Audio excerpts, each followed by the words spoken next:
Dear panelists, Vice Rector, professors and students, welcome to this panel that is conducted in the premises of the International Balkan University. Today, we have three special guests from Turkey that will elaborate for us, all in their own ways, the topic, the psychology of nefs and language of dreams. Our first guest is psychiatrist Dr. Mustafa Merter. Dr. Merter founded the Transpersonal Psychology Association of Turkey in Istanbul. In this process, he trained many psychotherapists with his educational method called learning analysis. Later, he decided to cut the ties with this institution. He has published two books, The Psychology of Nefs and Humanity in 900 Levels. He is currently working on the psychological interpretation of the Quran, which he started more than 7 years ago.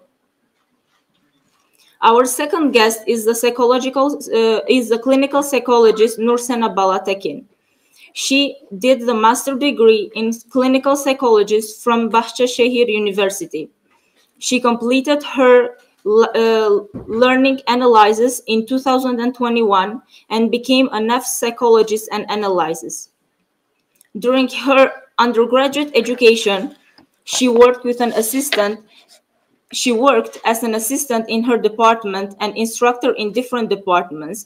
She also provided mentoring and consulting services to primary and high school students.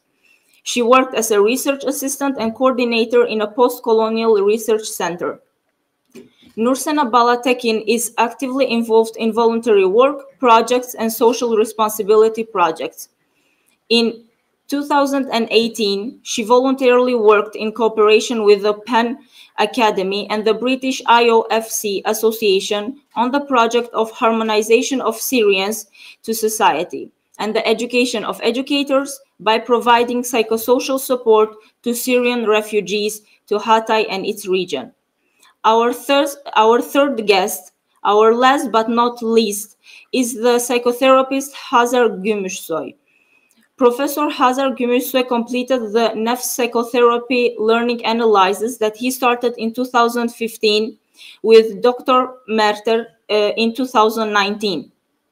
Before the learning analysis, he made research on psychoanalysis and various expressions of transpersonal psychology in different cultures and the religious medium they emerged in, and carried his knowledge and experience to Nefs el-Ilm.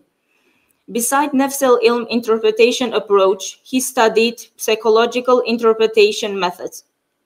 Understanding the spirit of both his own and other cultures by interpreting artwork, myths, and tales is his all-time occupation. Without not forgetting, he also translated various books to Turkish. We are very pleased to have all these guests here with us. Now, without further ado, I want to pass my word to Professor Dr. Mustafa Merter that will take us along the topic of the psychology of self.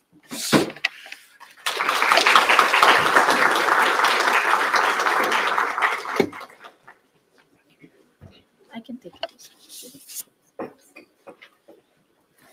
Small correction, I'm not professor. I am a simple shrink. You know what shrink means? The Americans call the psychiatrist a shrink. It's as pejorative, you know, it's like crazy. I've never been very intelligent in all my life. And I consider myself in the middle of 4 circles: depression, anxiety, neurosis, and obsession. And I'm at the middle of these 4 circles. Interesting case, isn't it? Okay, what we are going to talk about today is a new psychology, our new psychological approach we call nefs psychology. But before, what nefs psychology is, I would like to ask you, how many psychologists are here? Are there any other professions? Psychiatrists, The rest of our friends, they are psychologists. Okay.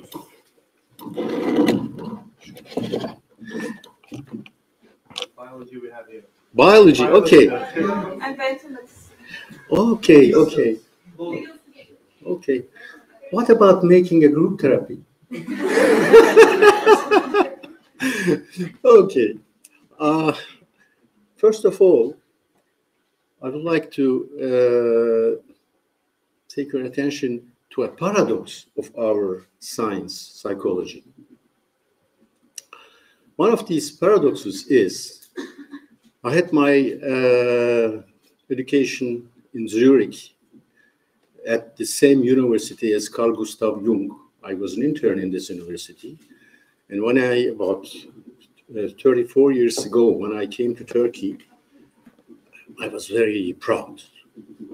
I've read Heidegger, I've read Carl Gustav Jung, and I thought that I know everything. You know, an inflated ego, this is a big danger for us. And then once I asked myself this question: if someone would ask me, what are you? I'm a psychiatrist. And then the question would follow, what is psyche? I could give no answer. Is that a paradox? We are psychiatrists and psychologists and we don't know. Oh, I would say, well, according Sigmund Freud, psyche, imagine I am talking with an old, wise, the place where I live in Turkey is Bodrum. And the people, the old people in Bodrum, the peasants, etc., they are very wise people. My son would ask me, what are you? I'm a psychiatrist. Oh, very good, very good. That really happened. An old man asked me, what are you? I'm a psychiatrist. I said, you are exactly the right place here. Say. But then if he would ask me, follow, can you tell me what psyche is? I realized that I could give no answer. This is our first paradox. I would talk him about Carl Gustav Jung's iceberg. And I would say, well, the human being, you could compare to an iceberg, the old man. You can imagine how he would look at me. Iceberg? You know? Well, maybe it's a sphere. Freud's iceberg, Carl Gustav Jung's sphere. Carl Gustav Jung's sphere has some more meaning because there is a central self at this, in the middle of this sphere. So the human being is not as miserable as Sigmund Freud considers. And then he talks about ego, and he talks about other interesting things. It's useful to read Jung. For example, persona, the life roles. Now I am playing a life role, a so-called psychiatrist. Or he has other very interesting archetypes, he called them. The yin-yang, which is animus and anima.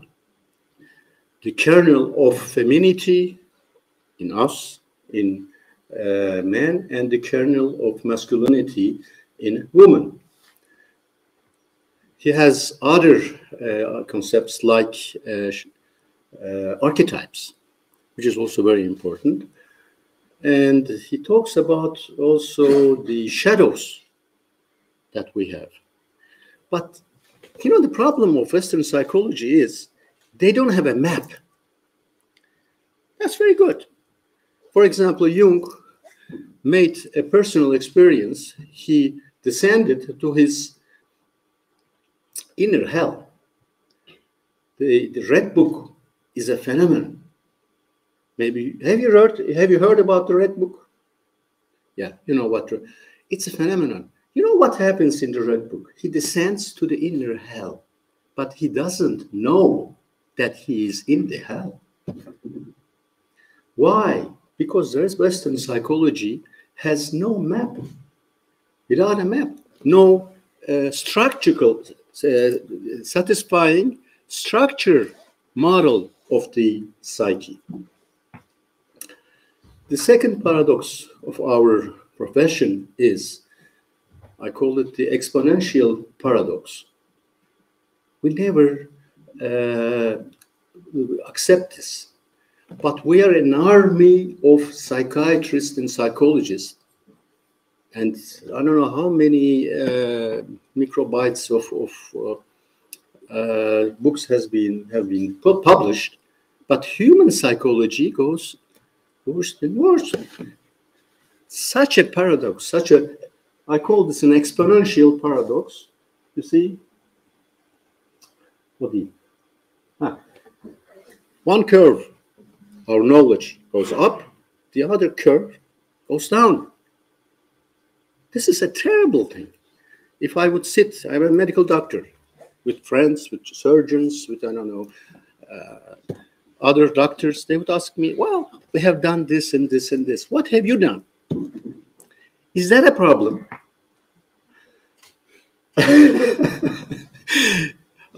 I don't want to discourage you, but we have to understand these raffinerities of our profession. The other paradox, as I said, is that pathology increases.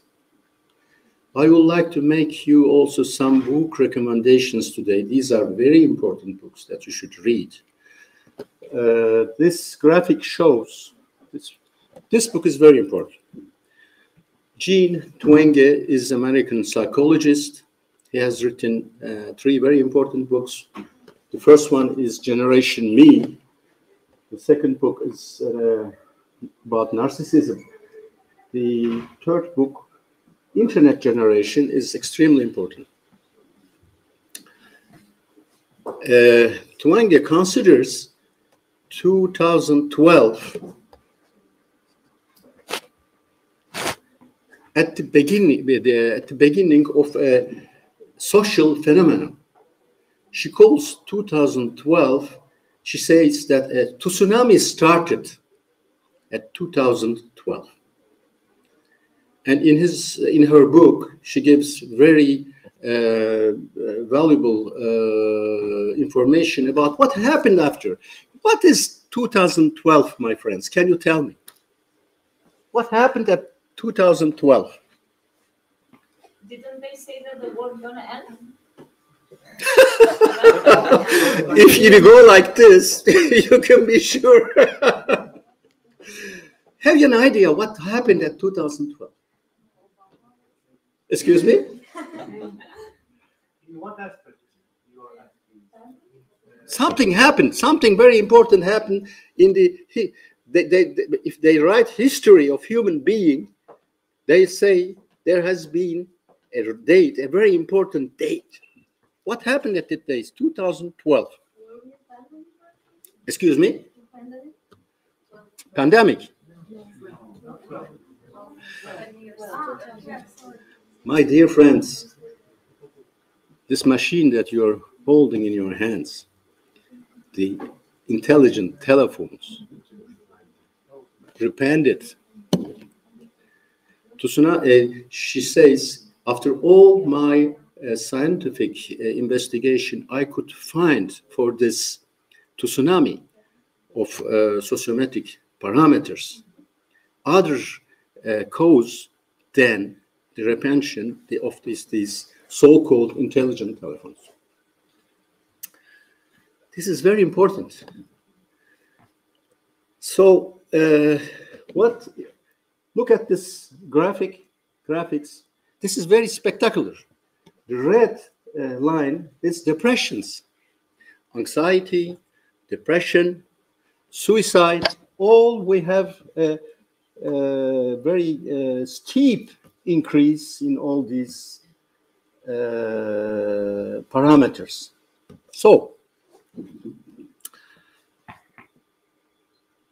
let's come back to structural and dynamic analyze of the psyche, and our approach is, we don't call it anymore psyche, we call it nefs. What is the difference between nefs and after you have seen the iceberg and Jung's sphere, you could ask me, you could say me, what is the difference? How does it look like, the nefs?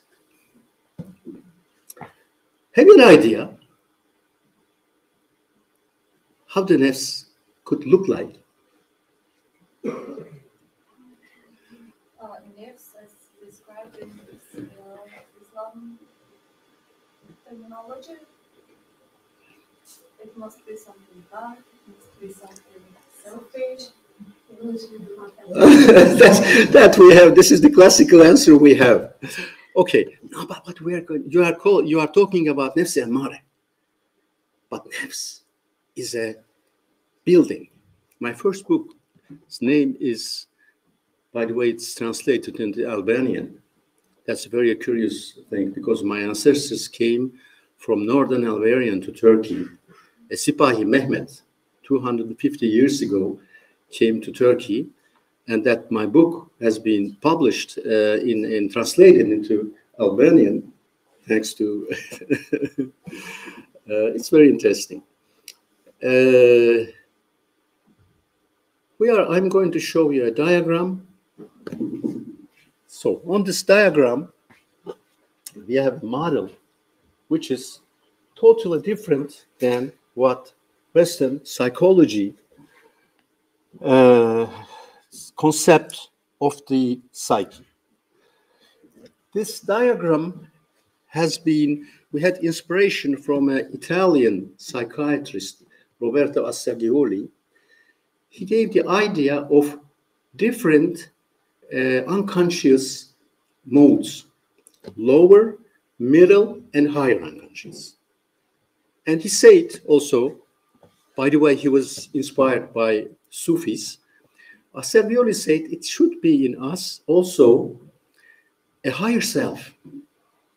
A higher self, this is the higher self is what you see at the top of the Nefsi Safiya.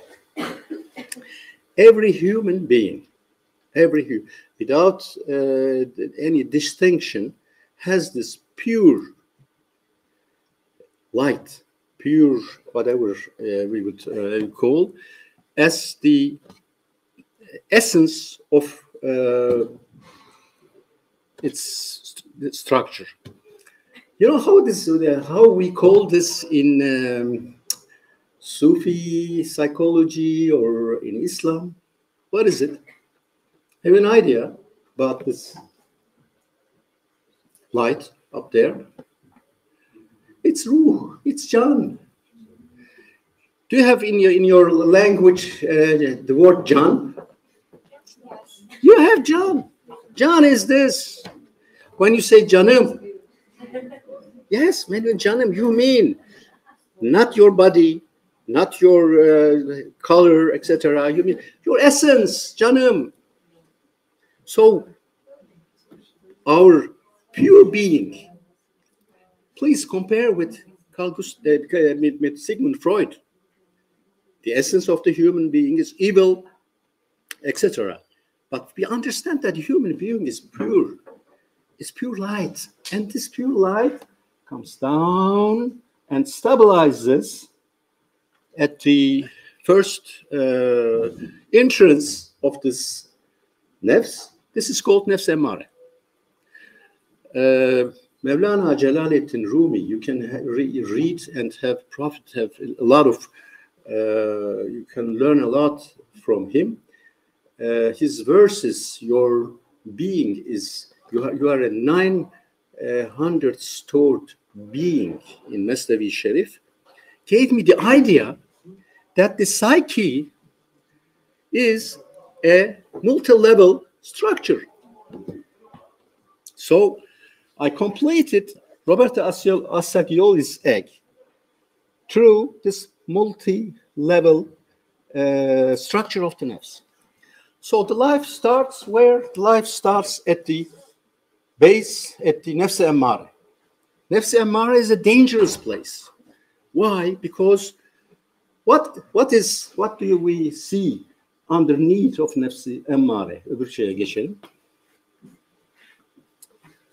Our inner hell. This is exactly what Jung understood. Our shadows, the angry ones, the pride ones, I don't know, all our negative aspects are in this lower part. We call it lower unconscious. As potential, we carry this in us. And exactly there, my dear professor, Carl Gustav Jung descended in his Red Book. But as he has no map, as he doesn't know the whole structure, he didn't know where he was. And if you read the Red Book, you'll see very interesting things. So, this is a dark, hopeless, with doubts and everything, is a lower unconscious. Then we have this Nefs-i Emmare. The Nefs-i Emmare has exactly now if I am standing at the Nefs-i Emmare, we exist at the Nefs-i Emmare with our life roles, personas. I explain you through Jungian psychology this schema. So the persona here, you see, life role, the lady is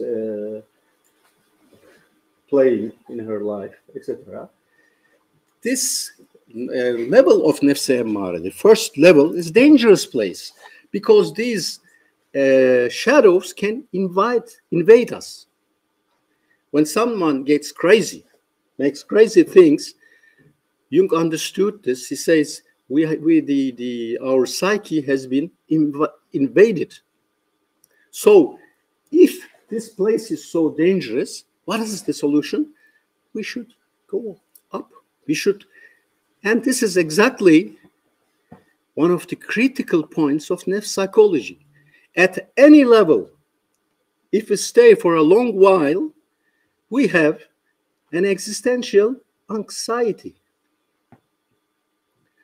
Listen, I always try to understand what the Western philosophers like Schopenhauer, Camus, Kierkegaard, what their problem was.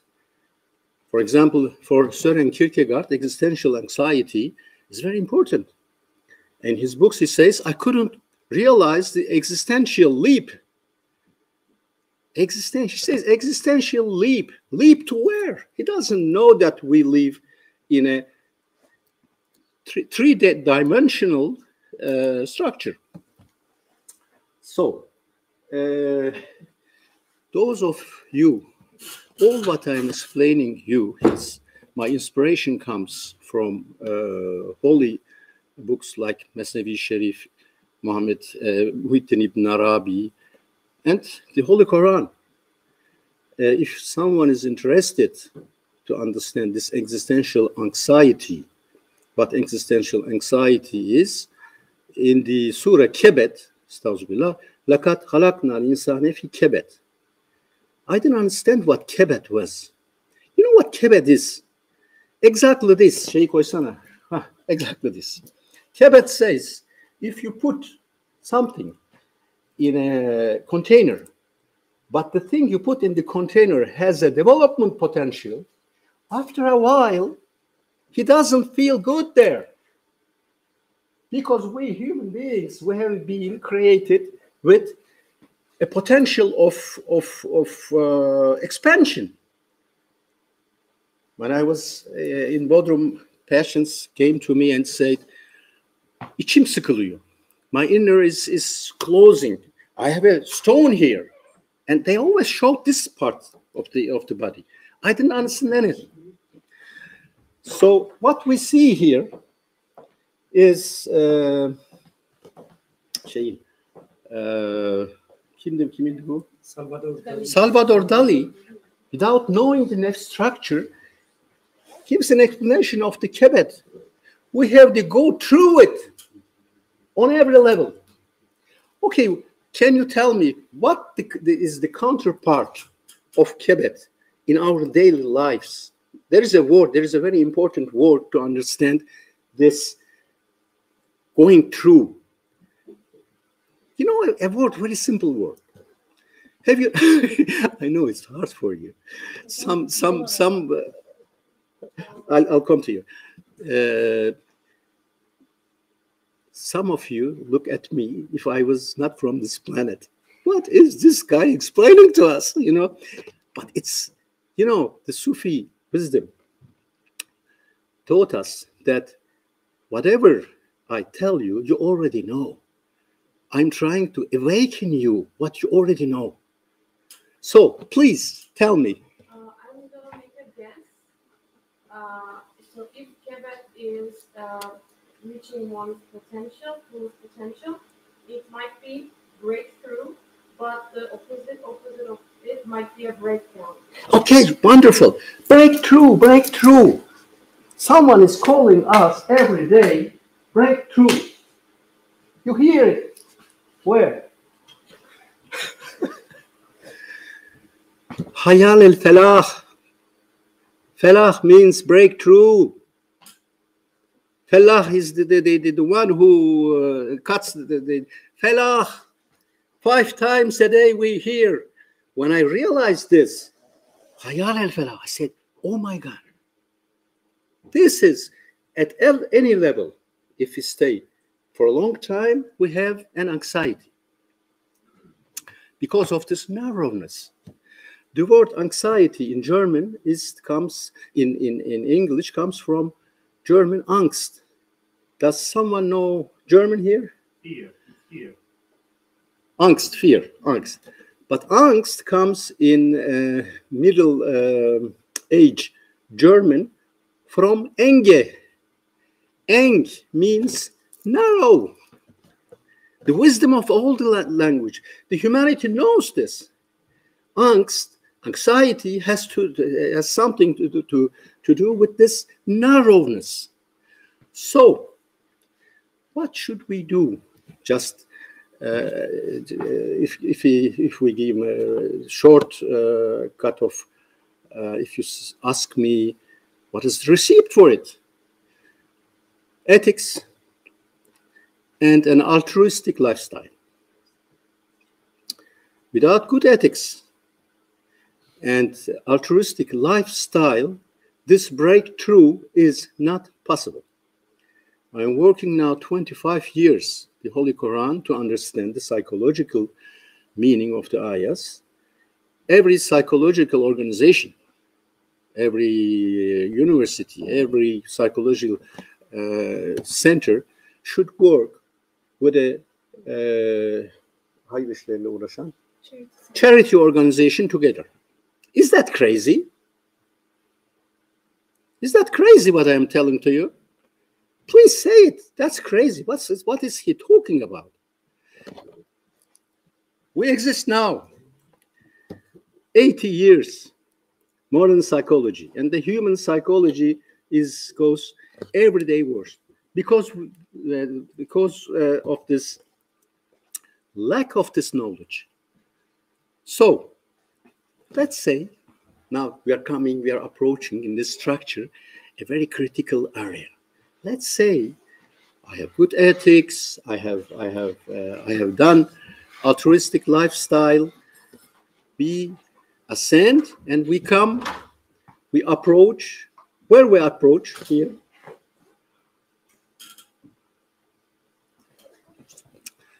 Our spiritual heart. One of the tragedies of modern psychology and psychiatry is that we don't know the spiritual heart. Carl Gustav Jung, he was traveling in South America, and he was talking with a shaman. The shaman was explaining him something, and Carl Gustav Jung didn't understand. Jung said, I cannot understand you. What are you talking about? The shaman said, you don't understand me because you think with your head. With what should I think? The shaman laughed. Now you know with what he should thing. So the spiritual heart is extremely important, especially to understand the virtual addiction. Our classical psychology, if they ask me, if you should ask me, okay, have you an explanation why after 2012 all these pathologies increased? With my classical psychological knowledge, I can give you no satisfying answer, because we don't know the spiritual heart. Spiritual heart is very short, is the main human pleasure center. Even this concept, it's like a revolution in psychology. People, they came, they said, içim açıldı. İçime nur doldu. They said, I never understand. So psychological heart is the principal main pleasure center, not the nodes only at the brain stem, where we have a secretion of dopamine, serotonin, oxytocin, etc. Okay, what comes from the psychological heart? We know in brain stem we have dopamine, serotonin, noradrenaline, etc. Do you have an idea what comes from there?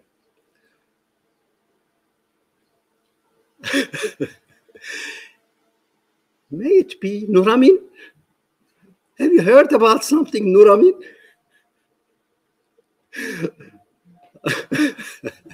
there is Nur geliyor. Nur, it comes Nur from there. Nur, this light, this unbelievable life. İçim açıldı, içim aydınlandı.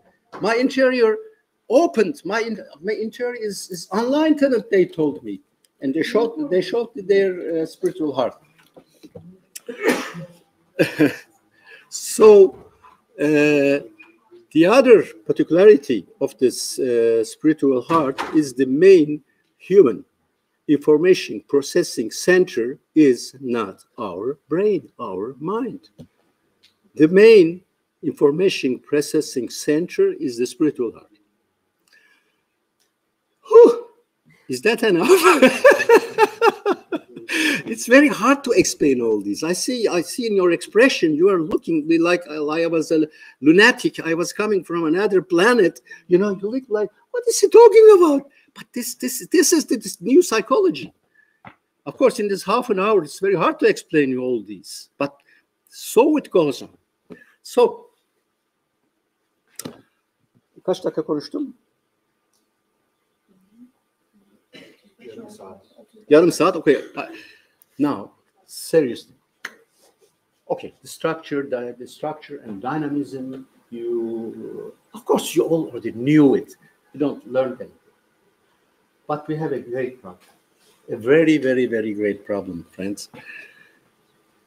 The first is this virtual addiction is a great problem. You will realize how serious this problem is if you read Twenge's book, Internet Generation. The biggest threat for humanity now is this virtual addiction. But parallel to this virtual addiction, we have another threat. This is very serious. And for this, really, we should give an answer, also develop preventive measures. This is the project we are confronted with, the recreation of humanity. Do you have an idea about it? Recreation of humanity. Have you heard something like this? Recreation of humanity. Have you heard something like this? Where did you hear from? I'm listening about that terminology a lot in social media. Like everyone wants to recreate a new human being, a modern human being, a one who is adapted to the technology. Okay. About 5 years now, I am trying to understand what happened to the Western civilization, especially the United States, in the last. Yes, there is a sign. There's a tawafuk here. in the last 80 years. So I did a meta-analysis of the Western civilization centered in the United States to understand how the recreation of humanity could be possible. First of all, Hocam şu mikrofonu elinize alın. Bence rahat edin. Eğer isterseniz. İsterseniz. Yani böyle iyi. we have at the 70s, early 70s, a movement in America called values clarification. Very short values clarification destroyed in America the education system. The first book of Jean Twenge, Generation Me, gives the explanation, the proof of this values clarification, how it was dangerous. Tekrardan göstereyim. Jean Twenge'yi. Şu kitabı mı hocam? Kitabı evet. Generation Me. Onun altında. Bak, onun altında. You should read this book.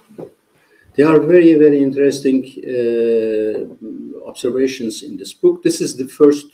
We psychiatrists and psychologists now, about 40 years, says the child should do everything. Don't press the child. Don't push the child. Be tolerant with the child, etc. The result is what in her book Jean Twenge describes. This is a war against humanity, my friends. The second front of this war is the project of creating masculinized woman. You'll wonder also, you'll say, what is he talking about? Don't believe me. Read Twenge. In 20 years, the masculinization of women, have you an idea what percent women, in our language we say celallenmek, celal, cemal, celalli, or in Jungian, superanimous woman. What percent in 20 years? These are the Twenge's statistics. What percent you think? 20. More than 50, probably. 50%. There's a prize for who gives the right answer. 80%, my friends. 80%. This is no normal social wave. 80%. What is the consequences of such a masculinization of the age of marriage? The women they don't want to marry, they don't have to have children, you know this. The third front is the destruction of father's authority. Please read the book of Kevin McCartney, an American professor in Southern California University. The authority of father has been destroyed. The third front of this war is the promotion of all kinds of sexual perversions. Until now, we thought it's homosexuality. No, my friends, it went over. Now we have a trans problem. 13 years old girl goes to a psychologist in California. She says, I would like to change my name. I'm not anymore Catherine, I'm Jack. Okay, dear, you feel like this? Yes, I feel like this. Oh, okay, you're Jack. And then the psychologist comes and says, okay, after a while, the psychiatrist comes and says, well, what about taking some Opron? Opron stops the sexual development of women without knowing of the parents. Read. Very important book is The Irreversible Damage of Abigail Shrier. Very important. Whatever I tell you is facts. They are not my imagination. And then after 1 year or 2 years, comes another psychiatrist, comes the same psychiatrist, says, now it's time for you to take some testosterone. And my precious Catherine has the hair, the hair grow in her arms and the mustache, etc. And after a while, she says, "Well, I don't want to have these breasts." So the operation surgeon comes. The percentage of increase of these trans actions, trans movement, is much more than what you think. About 30% of American teenagers consider themselves bisexual. Can such a thing be a natural social movement? Because at the beginning of the century, homosexuality were 2%. Now, male homosexuality is about the 10 to 15%. Female homosexuality is about 30%. So, the last front is promotion of conception of gender. Gender means we would like to have no man and woman again. Over.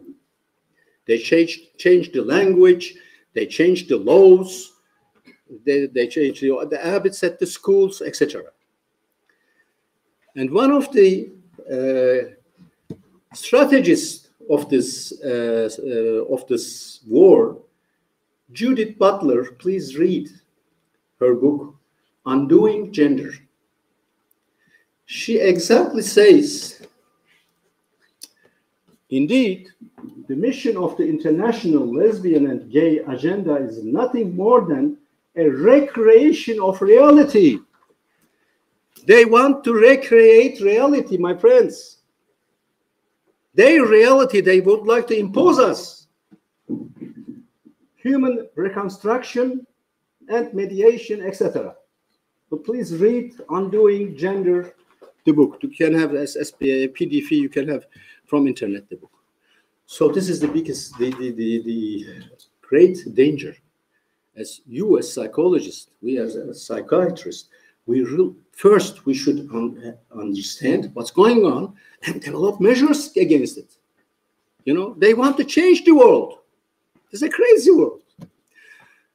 Oh, it would be so beautiful if we could stay on the heart, spiritual heart, and finish my discourse with the spiritual heart.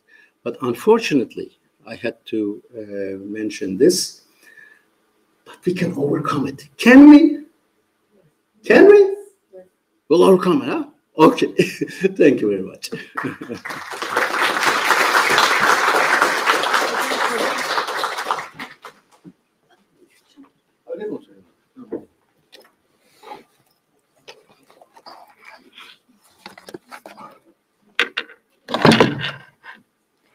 Thank you very much, Dr. Merter. Also, I apologize for the mistake that I made earlier. The second guest that we have today to speak is a clinical psychologist, Nursena Balatekin, and she will lead us through the topic dream analysis in psychotherapy.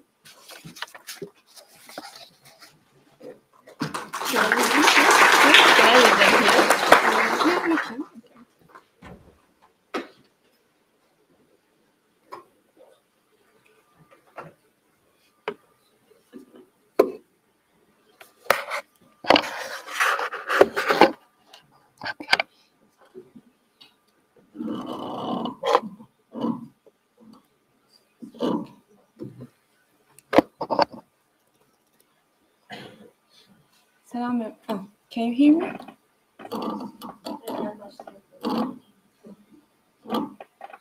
Can you hear me now? I need to be like, okay. Uzatalım çünkü çok eğlenceli. Evet, tamam. Evet, düşürürseniz eğlenelim. Tamam. Is that fine now? Could you be able to hear me? Okay. Selam everyone. We are so happy to be here with you. It's our pleasure. Inshallah, I will be talking about the practice of humanness. Dr. Merter talked about the theory briefly because we have limited time. And now, as a practitioner, I would like to briefly give you a frame how we can put this theory to the practice, because we are working with atheist patients with who has no beliefs. And most of the people, when they hear the theory of ilm nafs, they think that we tell this theory to the patient and we only work with the Muslim people, and they think that we promote Islam to them. However, this theory based on the fitra, the real core essence of the human being, that's why it works with every patient. We have different patients from different beliefs, and the theory is for the practitioner. Yeah, you may need to be a Muslim to understand and to feel it and to practice it, but your patient could be from any beliefs. So, and today I will try to give you a brief frame how I understand this theory and put this to practice. First, I will try to give you an explanation about being a therapist in ilm nafs, and then I will try to give you the process, therapy process, and we'll briefly talk about how we work with this nafs, qalb, and where is the mind in this structure, in this map. And then I will give you, inshallah, if you have time, I will try to be really fast. I will give you an example from one of my patients. We'll share a case with you and some dreams with you, because we are working with dreams, and dreams are a very important part of ilm nafs in practice. So how does it like to be a therapist in ilm nafs? Most people ask us, what do you do in the sessions? I mean, we are not hoja, we are working in a science, we are doing practice in clinic, and we are working with patients, and what do we do? So let's start from here. In every school, it's very important as a therapist, when you are getting into the room, what's the most important components of the therapy? It's listening. And how you listen is shaped by your vision. How you see the human being and how you define the human being really shapes how you hear them, how you perceive them, how you put their listening and stories into your mind. Let me give you an example for this. For example, I've been through Freudian supervision and Lacanian supervision, and when Freudian psychologists come into the room and talk to their patient, they mostly try to see and understand the drives, the instinct, the pressured passions, because the theory, the definition of human being there is mostly based on this. For example, in Lacan, you mostly try to see if the patient in neurotic phases or psychotic phases or in symbolic area or different area. And how does it work in ilm nafs? When we are listening to human, how does it work? This reminds me my first years in my practice. I remember the first patient I received. We had a therapy session with her. It was my first therapy session with a patient. And she was talking so fast. She was talking really deep into her story. And I got lost. And I remember my Dr. Mertar, after our learning analysis and during our training process, the one thing he really underlined is to be with the patient there and be with him by heart. But it was so hard for me because I was kind of obsessive, perfectionist woman, try to see the one step forward and try to build the session for him. And at the same time, I was trying to be with her, be with him. In the moment, it's so hard to be in this mind and heart relationship for me. And I got lost in the session. And the session ended, and I was like, okay, I couldn't manage it. And I took a supervision session. And I went to him and I asked him, tell me at least one thing. What should I hear in the patient, see in the patient to build a picture? You know how you know how to draw? Like, in order to draw, you need to have a perspective mostly. And in order to create a perspective, you need to have a dot, angle, a few dots at least. And if you have these permanent dots, you can build the drawings, you can build the paintings. And I needed that. I needed a dot at constant there to see all those stories and all the therapy process, all the sessions of my patient. And one thing he told me was really brightening. He told me that you should see the Hazreti Human, the Jan of him, and reflect him on himself. So how does this work? In our theory, as he mentioned in the first talk, in his talk, we see the essence of human being as John, as pure soul carries. But however, since we were born into the world, our nafs, our weaknesses, our roles, our drives, they shades our soul, John, the real self. But our essence is our John, and this really changed our practice. How? Because when my patient come to the session, I know that he has a story, maybe a tragic story, but his real personality, his essence, his existence is beyond his story, beyond his tragedy. And there is real John and soul of him, but he just got lost that he taught himself that he is made of his weaknesses, his tragedy. And if you have a vision that these tragedies and weaknesses are part of him, but not describes the whole existence of him, it changes everything. How does it change? It gives motivation and hope for the patient, basically, because he thinks that, okay, there is me beyond me, so I need to discover this. I'm not buried under this tragedy, I'm not buried under these weaknesses and drives and instinct and everything. The animal part of me is just a part of me, and I have the real self beyond this. This changes everything for them. This builds curiosity, and this is very important for the therapy process. If they don't know, they don't be curious, and they don't be hopeful, they can't move on. And this is very important for therapists too, because I'm not sure how many of you are going to be a clinicians, but if you are going to be a clinicians, average of 30 patients you will see in a week, and it's so hard to listen 30 patients' stories, emotions, thoughts.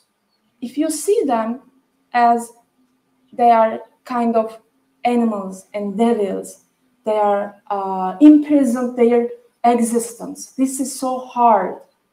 I am very passionate about my job. I wanted to be a psychologist since elementary school. And now I'm practicing it, and I always remind myself that if I don't know this vision, I will be burned out. And I see many of my psychologist friends who are from different schools, they are mostly burned out, and they really like to, for example, drink after the sessions. That's normal. I don't criticize them, because it's so hard to be with the human by heart in a deep relationship, not seeing the real self of them and seeing them as a tragedy. This is so important, and this changes the game. So in order to explain this, I'm really inspired by the Mevlana Rumi's quote from Mesnevi. He says that, ask for the treasure, treasures are in ruins. So when the patient comes to us as a ruin, because mostly it happens, you're looking them with a merciful eyes and kind of curiosity to find the treasure. And you're asking, okay, I'm listening to the tragedy, but where is the treasure? And this curiosity keeps you in the track and keeps him in the track too. And it builds a therapeutic relationship. It builds a therapeutic alliance. And this is very important, to build a therapeutic alliance with the patients. So I've been talking about reading indeed, because we will lead patient to read himself during the therapy sessions and read his world again to understand. So how does reading can occur? How do we read? How we process the information? You're a psychologist student, right? How do you process the information?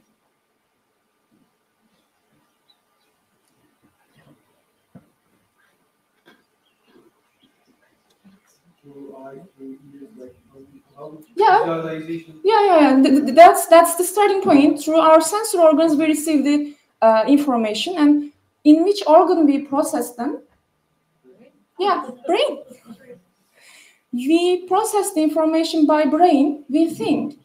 Indeed, we do, but that's not the only processing information center, because as if you had any neuropsychology courses, neurobiology courses, you may know that brain is the organ that we interfere the knowledge, information, and we perceive all the information from the outer world by our perception. So there is no real one truth. We all live in our perception because of our brain. It's biased, right? So we can't assume that our brain is really the only organ that we can assume the world, because it works under our perception, under our own history and story. And this is very important for brain. If you look into the research, he would like to create judgments which are constant, which are appropriate to the your understanding and the outer information, the sensory information. It should be. And in order to create this parallel meaning, brain manipulates our senses. This is scientifically proven thing. You should know this. And if our mind manipulates the information, so how we can receive any kind of information which is not manipulated? I am a neuropsychologist. Yes, so sensation and perception is different, and perception must not always be consistent with what makes sense. And the answer what we give to your question here is scientific method, using scientific method. Yeah, but scientific methods are limited to our senses, right? No, just this is the only way to eliminate the bias. Yeah, I agree. And our mind only can deal with the information that it senses, it sees, or it hears, right? It can't deal with the meaning if it's a rational mind I'm talking about. But if your mind serves your heart, it starts to look for the meaning. I'm now comparing the rational mind with the mind serves the nafs and the mind who serves the qalb. And here we see the difference. Mind here is like a army who serves either nafs or either heart. Imagine, let me give you an example of this. Imagine you are walking in a gallery and there are many paintings around there. And the person who has a rational mind, thinking in a linear way, would see the paintings as, for example, like he will see the colors, he will see the shapes, he would understand the techniques, but he wouldn't be curious about the meanings, and he wouldn't be asked questions of the painter's thoughts and emotions and meanings he would like to reflect. But imagine a person who are walking in a gallery and ask questions like, why does painters paint this? What he tries to tell me, what he tries to explain to me.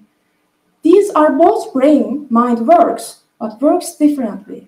And Dr. Mercer talked about to existential leap to heart, right? How do we make this leap?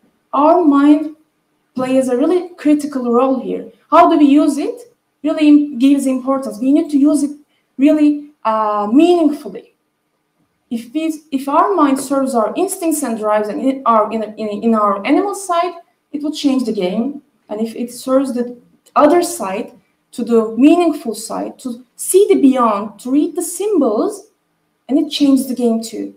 And how do we do in our practice? Why do I tell you this? Before this, you can ask how she could talk about this. I mean, what's her resources? My resources are Quran, ayats. And mind passes in the Quran like 49 times and never used as grammatically, never used as noun or never used as noun, only used as verb or adjective.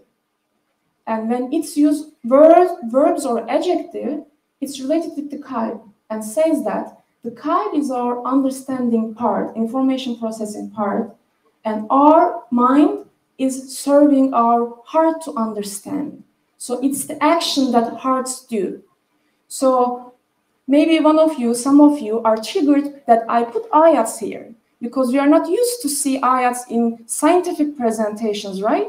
But please be confident to look our holy book when you are criticizing and contemplating, because especially in psychology, all schools are affected by the founders' beliefs. Please read the history of the biography of Freud, and please read the Discovery of Unconsciousness from Ellenberger. You will see there the each schools and the founders of the school's life and their background, and you will see how their background affected their schools.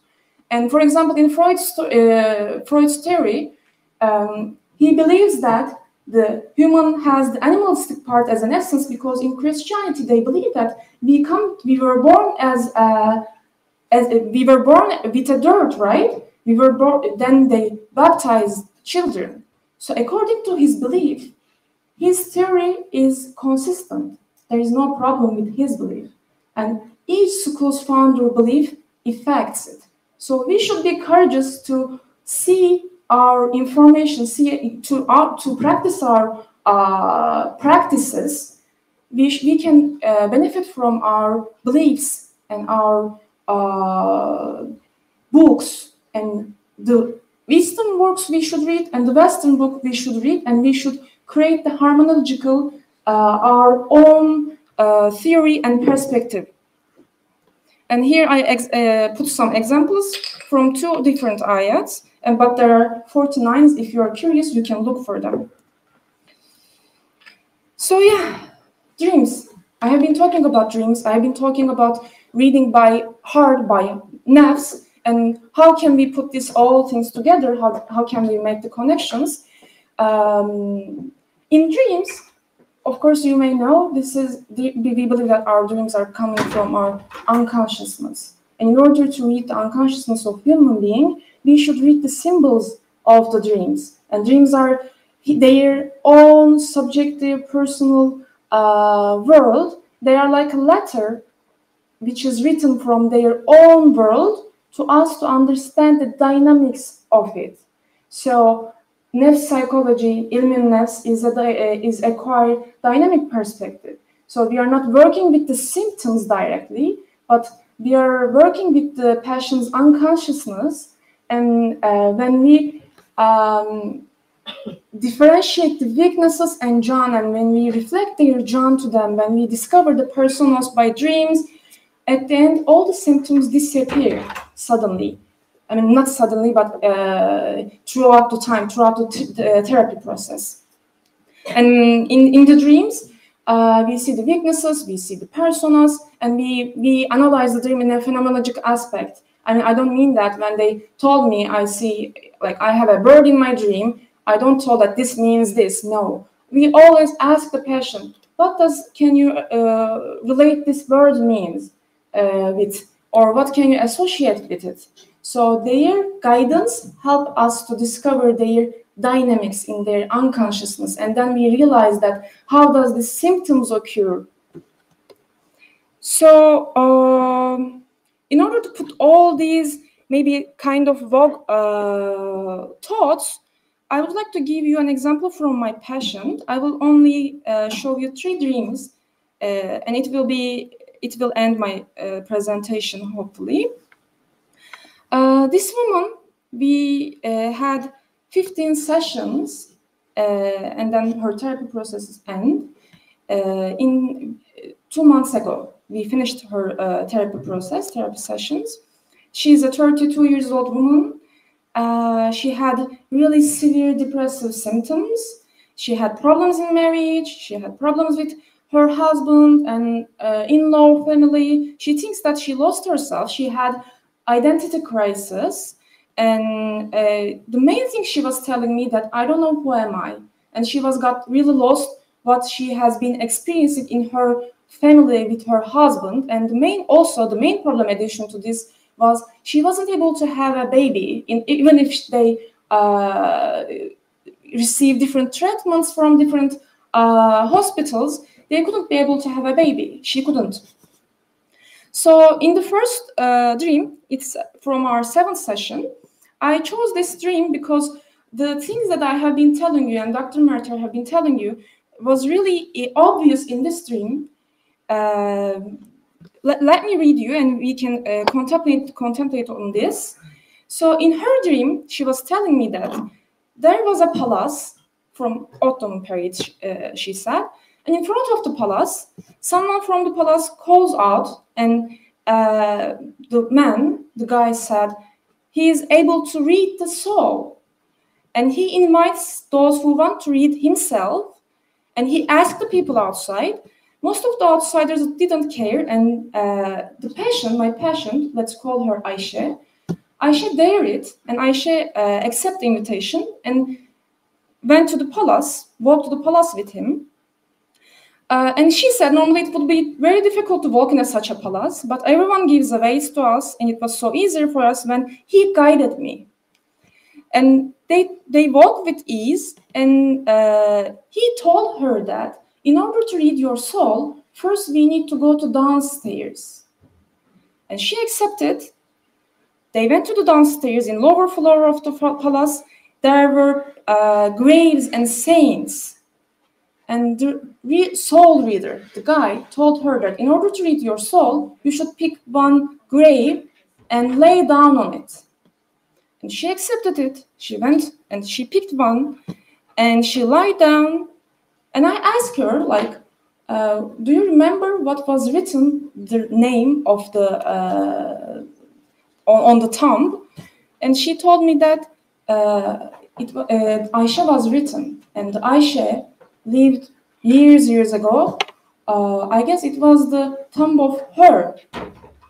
And then the guy could be able to read her soul, and the dream ended.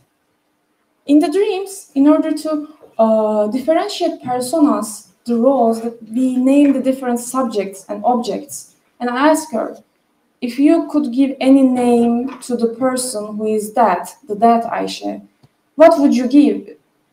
And she doesn't know any theory.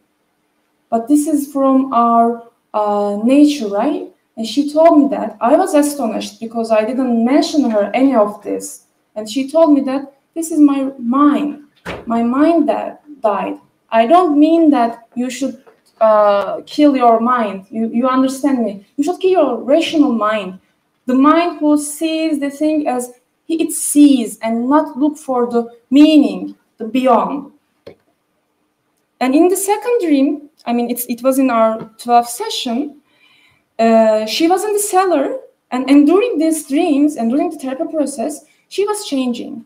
Nothing changed in her life. Her husband didn't change. Her husband's family didn't change. But since she realized that the weaknesses are part of her, and she has the real identity beyond her weaknesses, something was changing. She wasn't able to describe, but the symptoms started to disappear. And even her husband was claiming that I'm not able to argue with right now. I mean, it gets boring. We are not able to argue anymore, because she was looking and reading from different aspects, and she wasn't getting into the arguments, and she was finding in different ways. She was giving different comments. And in second dream, in 12th session, she was in the cellar in an old solid building, and she was sitting, and there was a man, old guy there, and she was desperate because she wasn't aware, and she didn't know how to escape from the cellar. And the guy told her that just close your eyes, focus, and we will get rid of here. She didn't believe, but at that moment she did. She closed her eyes and she focused, and then in her dream, her soul differentiated from her body. And her soul went to the outside, found the key, and came into the cellar and saved all of them. All of the people in the cellar was saved by her soul, and then her soul came into the body again. And in the second part of the dream, she felt that she needed to find her family, and she was looking for them for many years. And on the road, she met with a man and woman, and woman was trying to tell her where to go by talking, and the guy was trying to tell the road by gestures, and she took the map, and she went to the mountain, and from the mountain she looked down, and there was a very astonishing water, sea, and there her family, all the people she was arguing, they were swimming in a peace, and she was explaining this scene very interestingly and very peacefully. And now she was able to see her life from the upper levels, and this changed the story, because now, before she was drowning into in the situations, in the people, with the people, but now she was able to build a metacognition to see things differently. And yeah, the dream was ended like this. And in the last dream, we wasn't aware that this was the last session, because mostly we are looking for a dream and some symbols and meanings to end the session. But however, it was our 15th session, and I was sure that like all the symptoms disappeared, and I was asking her if she would come again, the therapy sessions, if she would apply from the beginning. If there is anything that she would be complaining, she would say no. She was relieved. And we were talking about termination process, and at the end I was like, okay, I mean, let's finish the therapy sessions, and let's have 1 month later one session to check up. And we were about to finish the session, and then she told me that, oh no, I remembered one dream that I didn't tell you about. I would like to explain, I would like to tell you this dream. And the dream was this: a carefully selected stone ring was entrusted to her. A dirty ring left among the stones was polished, turned into a completely different shape, and delivered to her, entrusted to her, a very beautiful and magnificent ring. If you get a piece from the things that we are trying to explain, you can be able to understand what this dream tries to tell her. We didn't interfere this dream, we didn't make comment on this dream, and she was like, okay, I understand what it says. Now we found the treasure from the rings, and the ring was entrusted her, and she was so confident. And this was so strange that she was able to see her in-law families after 9 months arguments. They made a peace from with each other, and the interesting things that she was telling me that I feel like I'm in a balloon, some kind of balloon, that I don't feel the harm from other people. I feel like I'm living in a different states, and this state was built by dream and during the sessions only by the perspective that she sees her John and her soul again. She met with her real existence, and the details, the weaknesses, and the other problems and personals becomes the details of the picture.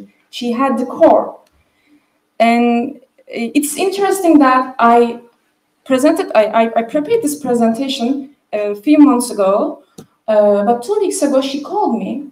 We ended our sessions, but also this is important. During the sessions, she was a kind of woman who are like masculine woman, you could describe, because she thought that being a feminine is a weak thing, and she kind of wear mankind caught, mankind armed herself. That's why she was so easy to argue with, because she thinks that she protects herself only to be armed as a man. But during the therapy process, we work through her feminine side too, because living your nature is powerful. Either if you're a man or woman, it doesn't matter. All natures are powerful in themselves, and she started to discover her femininity, and she started to discover her power in her nature. And this is strange that 2 weeks ago she called me and she gave me a news that she got pregnant. So this is very interesting, but not surprising that thankfully we received this kind of news during our sessions. But this is very important guys. Thankfully, I'm learning from my patients, and she is one of the lessons I really learned and take lesson from. Yeah, this is the end of my presentation. Thank you for listening. Here I'm at contact information.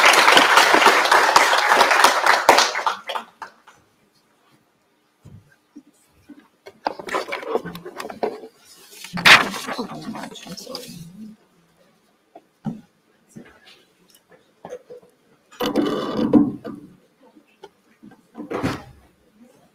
Thank you so much, Mr. Balatekin.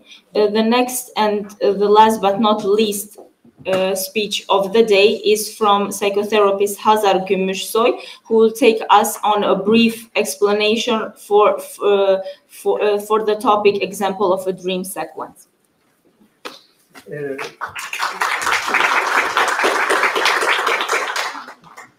Welcome, dear guests. First, I need to make a little correction. I'm not a professor, I'm a family counselor and a nefs psychotherapist, but I hope this is a good sign that I will be one.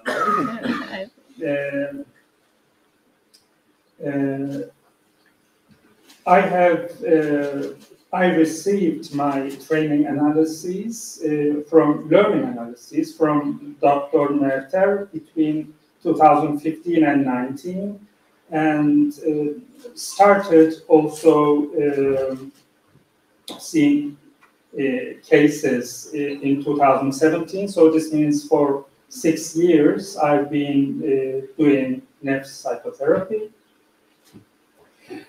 Our presentations, I think, go from more general to more specific.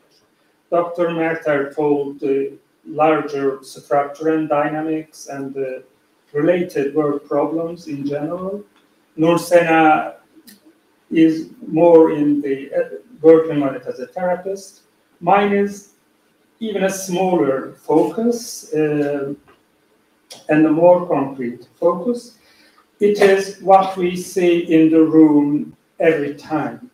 We basically go through the dreams, and what makes dreams valuable is that when we interpret them rightfully, it represents, it corresponds to something in the self, in nefs.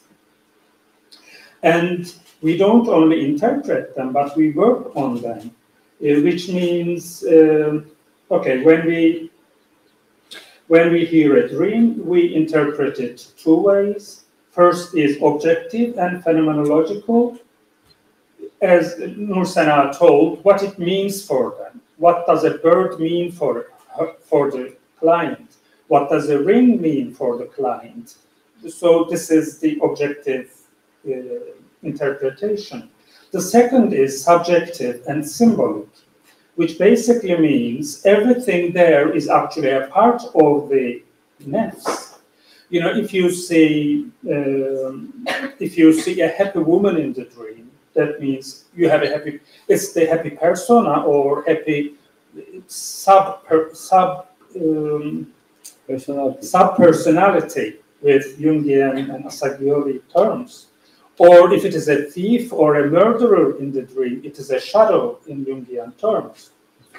To make the dream sub-personalities workable on them, we give them, just to make them more concrete, we give them a nickname and a name. We ask the client, what would you name him? You know, and he would say like Happy Mehmet. And later it is possible to work on it, because our intention is to show the client that it is a part of him.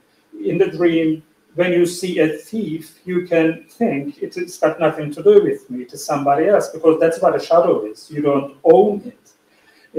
But when we tell them, actually, this thief, Mehmet, is you, now he faces his shadow.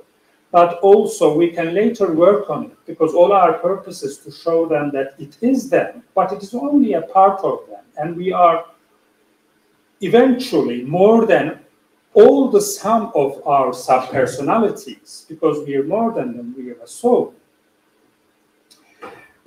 So as we determine these symbols, give them names and work on them, they transform in the therapy process. So my intention is to show you as concretely as possible how symbols transform in the dream. Firstly, I have a pre-example, a real one, but it is good to understand how symbols transform, and this transformation corresponds to something in the nerves, so people heal. So we see their development through the transformation of symbols. Here is a terrible example. This was a real case. And we understand that it is quite a common symbol. In fact, Carl Jung, in his Red Book, made paintings of some of his dreams, and he has these animals in the dream as well. And phenomenologically, it is scary. You wouldn't want to touch it. It is poisonous. It could be killing, and it could be hurting severely. So it is poisonous, you know. And eventually, it is a part of the person, a toxic part, you know, a creepy part. And truly, in this example, after a while, you see a dead one, a dead centipede. But it is still scary. It is, okay, it is not actually dangerous. It couldn't kill you, but it is still scary. You wouldn't want to touch it. Even seeing it is quite repulsive. But at least it wouldn't attack you. And in the third one, you see an origami of not exactly a centipedal, but something between centipedal and what's the word?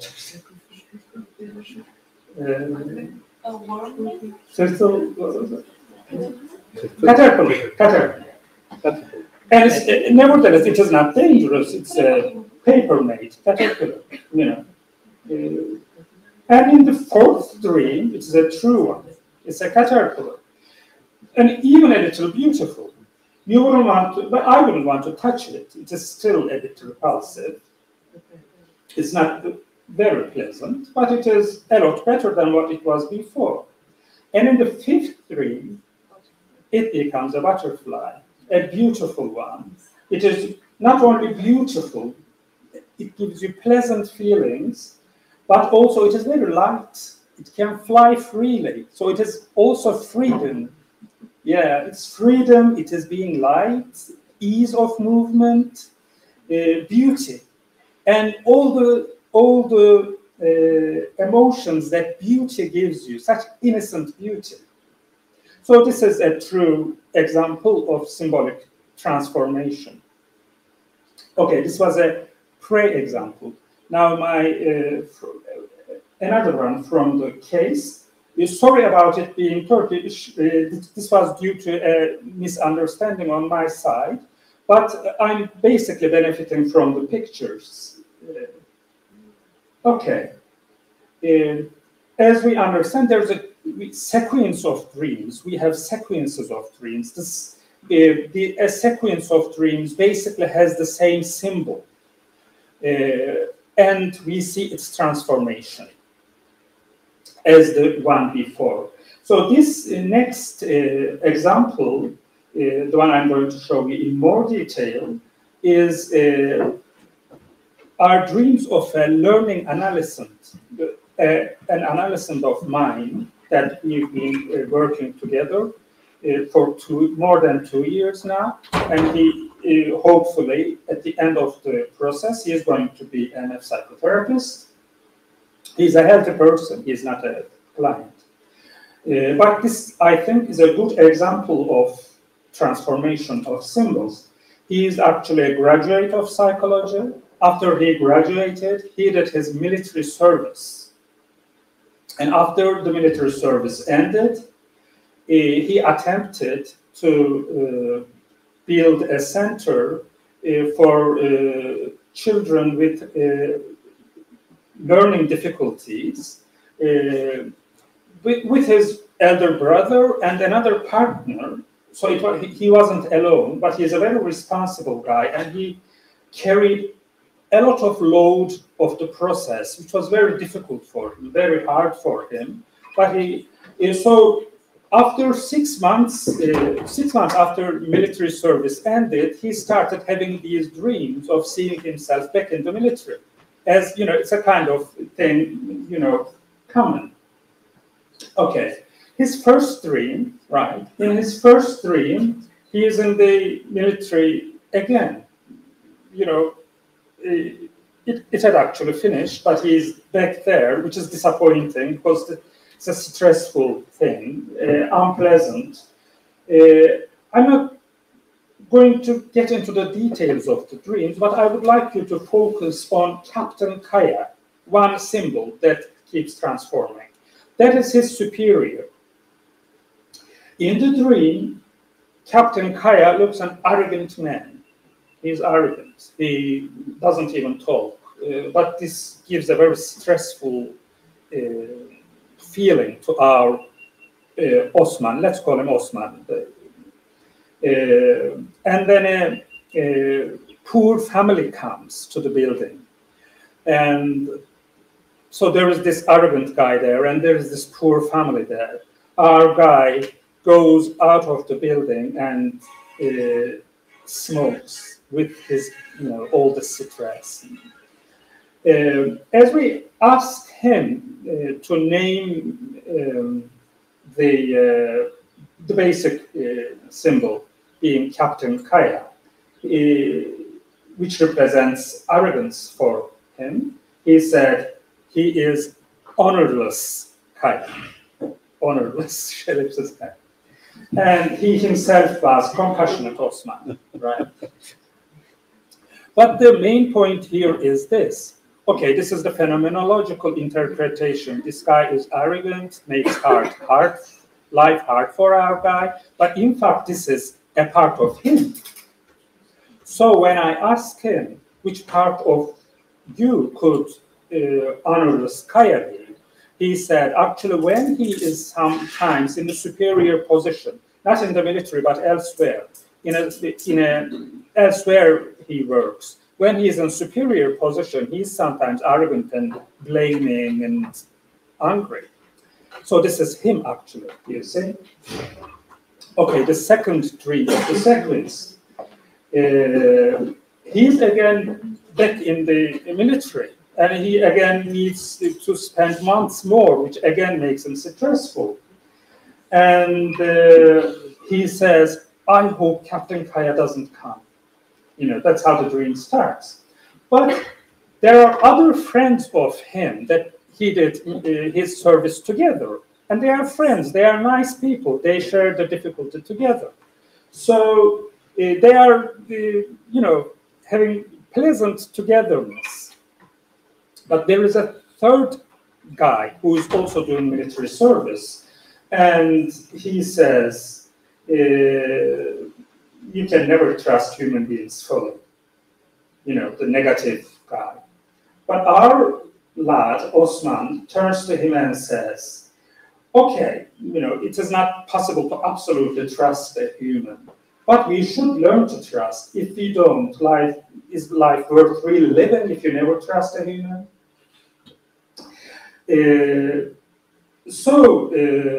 Captain Kaya is only remotely here, but he's still somebody whom we don't want to be together. This is again still the second dream. In dreams, when we interpret two ways, we also try to catch and indicate the states of consciousness, which is in Sufi literature called halts. They are states of consciousness. Charles Tart, an American psychologist, that's what he calls states of consciousness. So in this dream, the states of consciousness was what we call futuva, or chivalry in English. That's a noble young man. he trusts this friend. He would do hard things for the friend, you know, a good relation. So the name of the dream is Safe Relation. And this time, Captain Kaya's name is Bastard Kaya. And his own name is Half Osman. Okay, now we come to the third dream. Again, the military service hasn't ended. He's there. When he's going back, he feels slightly narrow again, as we say, stressful. But when he comes there, he feels better. His friends are there. They are having a cheerful talk with the friends. This is funny and entertaining. In fact, he is going to do the guardianship together with Captain Kaya. And Captain Kaya comes and smiles. And smiling, with a smile, he says, "Why do you swear at me?" And our guy says, again smiling, "You're right, Commander." They have a very warm and beautiful dialogue, conversation. So, okay. So there is joy in this dream as a state. There is this closeness of human beings. This time, the name of captain is Smiling Kaya, and his name is Joyous Osman. So again, there is Fituva, the chivalry, the noble friendship of young men. So this captain, we see Captain Kaya transformed. Okay, the fourth dream, again he goes. This time he goes to visit. He's not doing his military service. He goes back to the place he did military service for a visit. But he is so happy that he starts crying due to happiness. Speaks with the people there. Just summarizing, yeah? Everything is fine, and Captain Kaya comes. They are very good together. Captain Kaya is a very good host now, very nice host. And so our guy is surprised, Captain Kaya being like that. They go to eat together, and there is beautiful food there, so delicious, so beautiful looking. So our guy almost attacks them, you know, why that is happening. And Captain Kaya says, "Son, stop, be patient, you get them all." Okay, beautiful food is beautiful food. It is pleasance, it is pleasure, receiving pleasure, it is something positive. In this dream, eating together dream, Captain Kaya is called Comrade Kaya. This time he's a comrade. And our guy is Pleasant Osman. He is happy, he's enjoying himself, self-enjoying. There is again chivalry, joy, and expansion, which is opposite of tightness, stressfulness, expansion. Okay, now we come to the fifth dream. This time, our guy is not in the military. He is in a cafe with his girlfriend that he intends to get married. But something outside of the dream, that he's having difficulties at his workplace and he has to struggle. He manages the struggle, but it is still difficult for him. When they are in this cafe, some people attack to the cafe with guns and weapons. And our guy gets his gun and starts fighting back. The bullets of his gun finish, but his girlfriend brings another charger, another set of bullets to him. That's a supporting anima in the dream. So, you know, I think in all the six streams, there's only one female figure that's supportive of him. And then when he's fighting, a group of people from the military come to help him this time. And there's Captain Kaya as well. When Captain Kaya comes, he sort of praises our guy first. He's always a good chap kind of thing. And then they start fighting with our lad, helping our lad, our friend, our Osman. In this dream, the female figure is peace-giving Rana. A lady gives him peace. Captain Kaya, again, it is Comrade Kaya. This time they are truly good friends, supporting each other. The guys who attacked, he called, I'm sorry, sons of bitches. But we cannot we cannot change. That's what he did. This is the sixth and final dream of the sequence. He is in a workplace-like place. So this is good because at that time, all his true sufferings were in the workplace, not in the military. So this time he's in a workplace, there are people around. It is an unpleasant workplace. It is like a working camp rather than a nice workplace. He sees some of his relatives. This is unrelated to my point. And then Captain Kaya comes again to the workplace. And Captain Kaya treats all the people there as soldiers. And he is going to lead them as a commander to a war.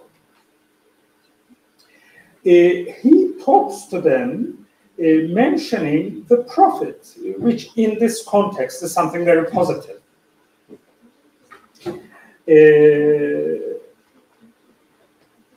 Our Captain Kaya talks of importance of protecting the borders. So he is a leading commander. In fact, he's a hero. He's motivating the people there. He says it is important to protect the boundaries. It is a holy duty. So follow me. We will struggle and protect the boundaries. So in order to represent this, I looked for a hero. We needed a hero. So I wrote Albanian hero in Google, and this example I found. Because we come from there, in Albania. And then also at the same time, there's a spaceship, as in the movie Matrix. But the spaceship is sort of fluctuating. And there's a Superman, another hero in the movie, who is sort of holding it in balance. So our guy is, in a period of life, he's fluctuating. But this power of him, he's a healthy, strong man, actually. So we are not giving the example of a patient, I'm not. He is, with this powerful, strong side, he is keeping his life in balance and non-fluctuating. He stops the fluctuation. This is also a state of consciousness, this ever-changing fluctuation and stability. We call it temkin stability. So the sequence ends with this arrogant captain ending up as a hero. And he is called Struggler Kaya this time. An ideal hero figure he becomes. Our guy is hardworking Osman, which is true. And the Superman is fine-tuner, Murat. There is this stability, the serenity, and struggle in the dream. So this is basically how we see symbols transforming, and this corresponding to the client. So our guy actually in his life was becoming a more sort of compassionate and supporting person, because he himself was Captain Kai, I remember, sometimes arrogant and blaming. So this is the end of my example. This is the actual process, actual practice of nefs hypotherapy.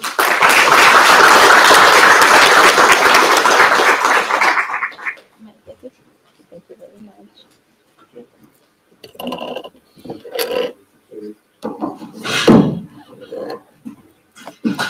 Thank you very much. Actually, thank you to all the guests and the speeches that they gave. Before we end the panel, we would like from the students to ask if they have any questions for all the guests that we have. So all the confusion might end. So any questions from the students?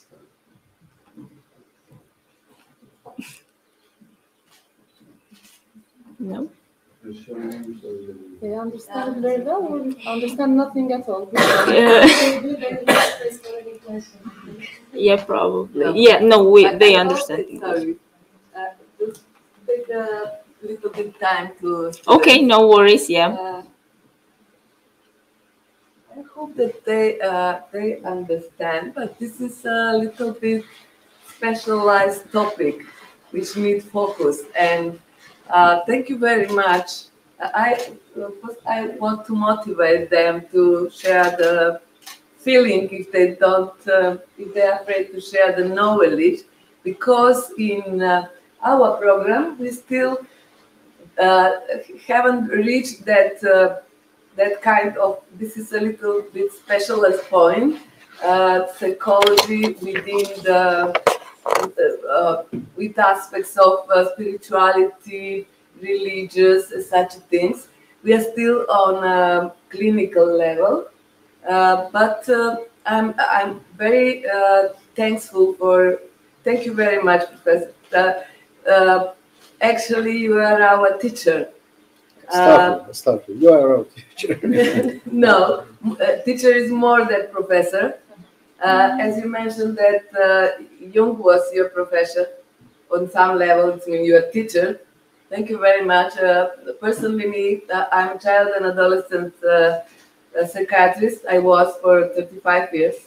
And I was trained in psychotherapy, in psychodrama because of play therapy, working with children. But I was very big fan of other analytical Jungian and other therapies. But I encourage for students, just I want to share from my point of view with you that in thank you for opening me a new window now, even I'm in age that I'm happy that I'm learning. Just I want to share how you open my my view to interest in your field of working.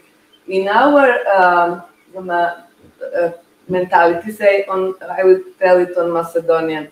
We say me boli dušata. It's mean I feel pain in my soul. We are not telling me boli mozokot. Brain. It's not the brain. My brain is pain. I feel pain in my brain. I feel pain in my soul. And you show your heart with your yes, and body language. Yes, I'm sharing. It's mean that, but unfortunately, it's mean that we have that kind of level more, say, before maybe 50 years. integrated and holistic approach. Now, unfortunately, last periods and decades, it separates even the medicine in general. You should go to the cardiologist. He say, okay, I will check your heart, but I don't know. You will go to other specialists for that. I mean, now we have to come to, as your approach, to holistic approach, to integrate the spirit, the culture, the religion, with science, of course. But on some level, I think, because we have that, and even when I start to work in a hospital as a medical doctor and then specialized, the name of the hospital was Bolnica za duševne bolesti. It means hospital for spiritual illnesses. Not, and it's transformed now, even in Europe, and it's now a hospital for mental illnesses. Everything is on a mental level. But the name, when I started to work, it was for spiritual, for Zadushevne bolesti. It was the name, and it's going on a circle with Europe. And thank you very much for sharing about the. It's again, it's not occasionally. It's again the theory about synchronicity in Jungian, that your patient, it was wonderful, become pregnant, and thank you very much for your examples about caterpillar and unfortunately Osman. On some level, I hope you will come again, that we will have some more students which or maybe psychiatrists, we were not enough informed to invite them, but I hope it will be next time. Thank you very much again. And I now encourage the students to share something. It's not necessary, even I as your teacher, I haven't so knowledge in that field, but you can share for sure your emotions or something, whatever you will feel. Thank you very much. Sorry for long. So I have a question. Yeah. For Ms. Nursena, you shared the story of the patient, and at the end it was the dream of the ring. Something it was. The question is.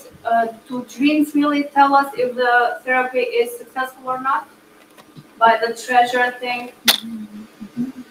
I mean, not all of my patients see a ring at the end. It depends what their process is based on. Sometimes the figures and symbols are really changing according to the person. So there is a really vast amount of symbols and different worlds and different passion story, but just we both received the answer at the end. This was so obvious. The symbol was so obvious that she had a ring under ruins. But sometimes, for example, one of my patients, she saw herself at the end that she turns out to be a bird and she started to fly. And it changed, and we need to understand by the context of the dreams and context of the person's story too. I can't say that this symbols means that we need to terminate the sessions and we need to terminate the therapy process, but we just both understand according to the context. It's like you understand the book ends, the movie ends. You mostly understand when the movie starts to end. You feel like you get closer to the end of the movie. It's the same feeling, same meaning. I have a question also, if it's possible, for Dr. Mertel. Like, you went through your